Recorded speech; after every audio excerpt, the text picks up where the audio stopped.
Hello guys and welcome back to the channel. In this video, I'm going to show you how you can log into Instagram using Facebook. So let's get started.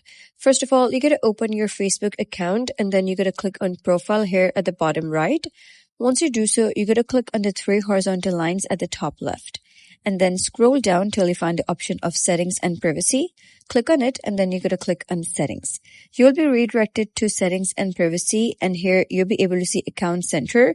So click on see more in account center and then you got to click on connected experiences. But before that, make sure that you have connected your Instagram account. So you can see that my Instagram account has been connected. So you got to go to connected experiences. And here, scroll down and click on logging in with accounts.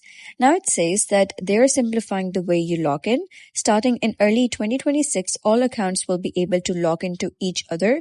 To disable login access for an account, remove it from this account center. So before that, you had to simply select that whether you want all accounts to log into each other, or you can choose which accounts can log into one another.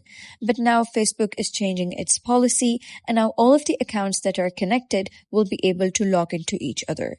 So you can see that I have connected my Instagram. So now when I go to my Instagram and when I click on my account, it's not going to ask me for the password and will immediately log me in using my Facebook credentials. And that's how you can log into Instagram using Facebook. So if you found this guide helpful, consider subscribing and leaving a like. It really helps me out, and I'll see you next time.